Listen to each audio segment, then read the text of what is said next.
In this video, we're going to debunk the 10 most common back pain myths. Hi, my name is Stuart, and today we're going to talk about back pain myths. A lot of people think they know what's causing their back pain, but a lot of the time, they're wrong.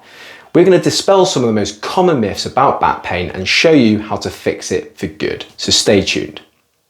It's easy to see why some people might be persuaded by outdated back beliefs which may have become established before our understanding of the problem evolved.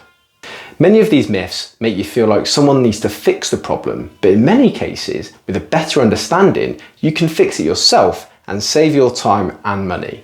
Myth number 1 is that lower back pain is usually a serious medical condition. Living with chronic back pain can be incredibly difficult. It can make it hard to perform everyday activities, can interfere with sleep, and can cause emotional distress. But it's important to remember that chronic pain is not a life-threatening medical condition. While it can significantly reduce quality of life, it is not fatal. There are many treatments available that can help to manage chronic pain, and it's important to work with a physio to find the best approach for you. Myth 2 is that lower back pain will become persistent and deteriorate in later life. Lower back pain is a common condition that affects people of all ages. While it can be debilitating, most episodes of back pain improve over time, and the condition does not typically get worse as we age. There are a number of things you can do to help manage your back pain, including exercises to strengthen the muscles around your spine and simple lifestyle changes such as avoiding long periods of sitting or standing. With proper management, you can generally expect your lower back pain to improve and prevent it from getting worse as you age. Myth 3 is that persistent back pain is always related to tissue damage. For years, scientists have been trying to understand the causes of persistent pain. Is it primarily due to tissue damage, or is there something else going on? Recent research has shed new light on this matter, and it turns out that a number of psychological factors are more strongly associated with lower back pain than tissue damage. These include a negative mindset, fear avoidance behaviour, negative recovery expectations, and poor pain coping behaviours. In other words, the way we think and feel about our pain can have a profound impact on how long it lasts. This is good news because it means that we have more control over our pain than we might have previously realised. And so by changing the way we think about our pain, we can significantly reduce its intensity and duration. Myth 4 is that scans are always needed to detect the cause of lower back pain. There is no denying that living with back pain can be unbearable. The constant ache and stiffness can make it difficult to perform even the most simple tasks, and the fear of flare-ups can lead to a life of constant worry. However, it is important to remember that scans are not always accurate in determining the prognosis of an episode of back pain. In fact, studies have shown that scans often fail to improve clinical outcomes or reduce the likelihood of future back pain disability. While they may provide some peace of mind, it is important to remember that they are not always necessarily helpful in managing pain, and more often than not, they'll find things that actually aren't related to your pain. Instead, focus on other treatment options, such as moving more, sitting less, and better coping strategies. These have all been found to be more effective in reducing pain and improving function. Myth 5 is that pain related to exercise and movement is always a warning that harm is being done to the spine and a signal to stop or modify activity.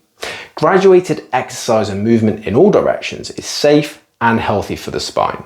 The spine is designed to move, and staying in one position for too long can lead to stiffness and pain. So regular movement helps keep the spine flexible and strong, reducing your risk of injury. In addition, graduated exercise helps to increase blood flow to the spine, delivering essential nutrients and oxygen. This can help speed up the healing process if you've already suffered an injury. Finally, movement in all directions helps to prevent imbalance and keeps your muscles evenly toned. So next time you're feeling stiff, take a break and move your body in all directions. Myth 6 is that lower back pain is caused by poor posture when sitting, standing, and lifting. Experts have long suggested that maintaining good posture is essential for preventing lower back pain. However, recent research has refuted this theory. They found that there's no correlation between posture and the incidence of lower back pain. In other words, whether you sit up straight or slouch when you're sitting, standing or lifting, doesn't seem to make a difference in your risk of developing lower back pain. This is surprising news for many people who've been diligently trying to improve their posture in order to avoid pain. The worst posture is the one you spend a lot of time in. So instead of worrying about your posture, you're far better off focusing on how much you're walking each day and taking breaks from your desk at least every 90 minutes to get yourself a drink and keep your muscles moving. The easiest way to track your daily physical activity is to track your steps using your phone or one of the many devices out there, such as a Fitbit, and aim for at least 7,500 steps a day. Myth 7 is that lower back pain is caused by a weak core muscles, and having a strong core protects against future back pain. This is a common misconception that a weak core is the cause of lower back pain. In fact, some research suggests that people with lower back pain tend to over-tense their abdominal and other trunk muscles. While it's important to keep your trunk muscles strong, it's also helpful to relax them when they aren't needed. This can help you to relieve tension in the lower back and reduce pain. Additionally, it is important to stretch the muscles of the lower back and hips. This can help you to improve your flexibility and range of motion, which can also reduce pain. By understanding the true cause of lower back pain, you can take the steps to relieve your pain, live a healthier, happier life. Myth 8 is that repeated spinal loading results in wear and tear and tissue damage. Spine movements is essential for overall health and well-being. It helps to keep the spine healthy and helps build structural resilience. When spine movement is graded, it means that the person is able to move their spine in a controlled way without overstressing it. This type of movement is safe and helps build strength and flexibility in the spine. It's important to start slowly and gradually increase the intensity of the movements as your body becomes used to them. Spine movement and loading is an important part of a healthy lifestyle and should be incorporated into your daily routine. Myth 9 is that pain flare-ups are a sign of tissue damage and require rest. Anyone who's ever lived with chronic pain knows that flare-ups can be unpredictable and frustrating. You might be having a good day only to be brought down by a sudden increase in pain. While it can be tempting to attribute these flare-ups to structural damage, the reality is that they are often more closely related to changes in activity, stress, and mood. This doesn't mean that structural damage isn't a factor, but it's important to understand that pain is a complex issue with many different contributing factors. By understanding the role that these factors play, you can be better prepared to manage your pain and reduce the frequency of the flare-ups.